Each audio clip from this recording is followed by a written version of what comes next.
নমস্কার বন্ধুরা, মৌসুমী কারকরনার আরেকটি নতুন ধরনের ব্রেকফাস্ট রেসিপিতে আপনাদের স্বাগত। আপনারা কেমন আছেন?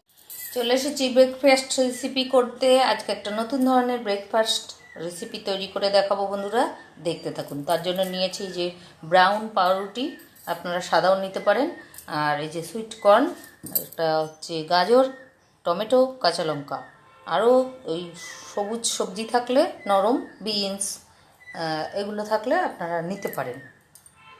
গাজর গ্রেট করে নিয়েছি, টমেটো কুচিয়ে নিয়েছি, কাঁচা লঙ্কা কুচিয়ে নিয়েছি। এবার একটা বাটি নিয়ে নিলাম, বাটির মধ্যে এগুলো সব দিয়ে দেবো। প্রথমে দিলাম গাজর, তারপরে দিলাম টমেটো, তারপর দিলাম কাঁচা লঙ্কা কুচি, সুইট কর্ন, লবণ, এই যে কসুরি মেথি দিয়ে দিলাম। আপনারা চাইলে ধনেপাতা দিতে পারেন, আবার ধনেপাতা কসুরি মেথি দুটোই দেওয়া যায়। এই ছোটো বাটির এক বাটি ছোলার ছাতু আগে অল্প দিলাম, আর দেব একটু ভাজা মশলা, এই যে ধনে জিরে, আর একটুখানি শুকনো লঙ্কা সামান্য। এবার এগুলোকে সব একসাথে মেখে নেব। আগে সবগুলো একটু মিশিয়ে নিচ্ছি।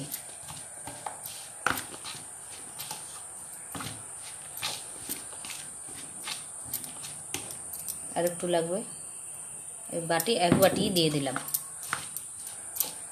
আর আপনারা চাইলে এর মধ্যে জোয়ান আর হচ্ছে কি চিলি ফ্লেক্স, এগুলো সব অ্যাড করতে পারেন। আমরা একটু ঝাল কম খাই তো, তার জন্য শুধু কাঁচা লঙ্কাই দিয়েছি। এবার একটু হালকা করে জল দিয়ে এটাকে একটু একটা ব্যাটারের মতো তৈরি করে নেব আস্তে আস্তে। এই ব্রেকফাস্টটা খেতে দারুণ লাগে। এটা আমার দিদি একদিন আমাদের বাড়িতে এসেছিল, এসে আমি সকালবেলা কী করব ব্রেকফাস্ট খুঁজে পাচ্ছি না, তখন দিদি বলছে দাঁড়া পাউরুটি নিয়ে আয় আর ছোলা ছাতু নিয়ে আয়, আমি সুন্দর একটা ব্রেকফাস্ট তৈরি করে দিচ্ছি। এটা কিন্তু খুব করতে হবে না, পাতলা করা যাবে না, একটু ঘন ঘনই এরকম করে আঠা আঠা করে মেখে নিতে হবে। এই যে দেখেছেন আমি কীভাবে মেখেছি, এইভাবে হয়ে গেল আমার মাখা। তারপরে তৈরি করে দিয়েছিল, এত অসাধারণ লেগেছিল খেতে, তাই আজকে আপনাদের সঙ্গে শেয়ার করছি। এবার কিছু পাউরুটি নিয়েছি, পাউরুটিটাকে এই আড়াআড়ি মানে তেসরাভাবে কেটে নেব। এই যে এইভাবে এইভাবে দেখতে সুন্দরের জন্য যে যেরকম খুশি কাটতে পারেন।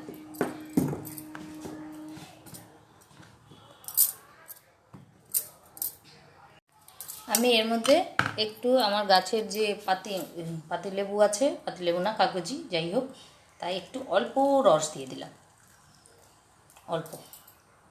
পাউরুটিগুলোকে আমি একটু হালকা করে সেঁকে নিয়েছি, একদম নরম ছিল।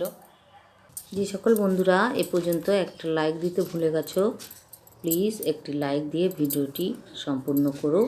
আর হচ্ছে এই যে একটা করে পাউরুটি নিয়ে তার মধ্যে ওই যে জিনিসটা তৈরি করে রেখেছিলাম ওটা নিয়ে নিতে হবে। আর আপনারা পাউরুটিতে এটা দেওয়ার আগে একটু বাটারও মাখিয়ে নিতে পারেন, তাতে টেস্ট হবে, কিন্তু আমাদের ঘরে তো পেশেন্ট আছে, তার জন্য সেভাবেই করতে হয়। তো এইগুলো সবগুলো আমি করে দেখাচ্ছি। দেখুন আমার সব রেডি হয়ে গেছে, দেখুন কত সুন্দর লাগছে দেখতে। আর এই যে কটা হয়েছে, এই চলুন এবার মূল পর্বে যাই। এবার ফ্রাইং প্যান বসিয়ে সাদা তেল দিয়ে দিয়েছি। আপনারা এটা বাটার দিয়ে ভাজতে পারেন, সর্ষের তেল দিয়ে ভাজতে পারেন, আমি সাদা তেল দিয়ে ভাজছি। তেল গরম হয়ে গেছে, এবার এগুলো এই একটা করে এভাবে নেব, এই যে নিয়ে উল্টো করে বসিয়ে দেবো এইভাবে, আর কিছুর সঙ্গে মাখাবো না। এটা আপনারা বেসনে মাখিয়েও ভাজতে পারেন, কিন্তু সকালবেলা টিফিনের জন্য করছি বলে আমি আর বেসন মাখালাম না, বা ডিমে কোট করেও ভাজতে পারেন। এভাবেও করে খেয়ে দেখবেন, দারুণ লাগবে খেতে। পুরনো বন্ধুদের জন্য রইল অসংখ্য ধন্যবাদ সুন্দর সুন্দর কমেন্ট করার জন্য। আর যারা নতুন বন্ধু আমার চ্যানেলটিকে এখনও সাবস্ক্রাইব করেনি তারা সাবস্ক্রাইব করে আমার পাশে থাকবে প্লিজ বন্ধুরা। যে সকল বাচ্চারা সবজি খায় না তাদের এভাবে করে দেবেন, তারা মানে অনাহাসেই খেয়ে নেবে আর বলবে যে আরও আরও রোজ করে দাও। আর হচ্ছে ছোলার ছাতু যারা খায় না, অনেক আছে না, বড়রাও খায় না ছোলার ছাতু, বাচ্চারাও খেতে চায় না, এইভাবে করে খেয়ে দেখবেন, করিয়ে তাদের দিয়ে দেবেন, তারা বুঝতেই পারবে না কী দিয়েছেন।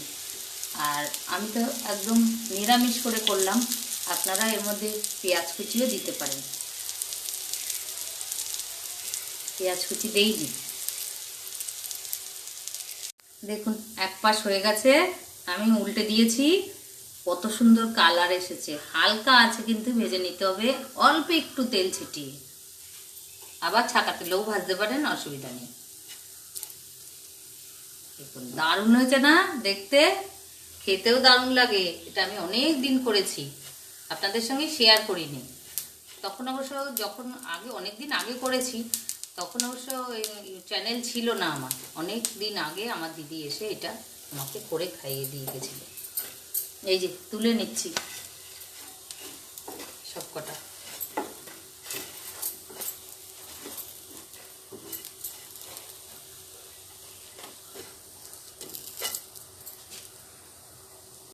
এই যে বাকিগুলোও আবার ভেজে নিচ্ছে। দেখেন আমি কিন্তু কম তেল দিয়েছি, এটা একটু কাঁচা আছে বলে দিয়ে রেখেছি। সবগুলো এভাবে ভেজে নিয়ে সার্ভ করে দেখাচ্ছি। দেখুন ব্রেকফাস্ট আমার রেডি। আমি পুদিনা আর ধনেপাতার চাটনি দিয়ে সার্ভ করলাম। আপনারা টক দই, মেয়োনিজ, টমেটো সস সেগুলো দিয়ে খেয়ে নিতে পারেন। টমেটো সস খাওয়া একটু ক্ষতিকারক, তো বাড়িতে এরকম চাটনি বানিয়ে নেবেন। আর এখানে এই যে দেখুন একটা, এই যে আমি ছিঁড়ে দেখাচ্ছি, দেখুন কি সুন্দর নরম তুলতুলে হয়েছে। এইভাবে চাটনির মধ্যে ডিপ ফ্রাই করে এইভাবে খেতে হবে। তো কেমন লাগলো আমার আজকের রেসিপি একটু কমেন্ট করে জানাবেন প্লিজ বন্ধুরা। ব্রেকফাস্ট রেসিপি কেমন লাগলো অবশ্যই একটি কমেন্ট করে জানাবেন। আর আজ তাহলে আসি, আপনারা ভালো থাকবেন, সুস্থ থাকবেন। আগামীতে আরও সুন্দর সুন্দর রেসিপি নিয়ে হাজির হব। ততক্ষণ নমস্কার। আর হচ্ছে আমার ভিডিওটি একটি লাইক সহযোগে কন্টিনিউ করো প্লিজ বন্ধুরা।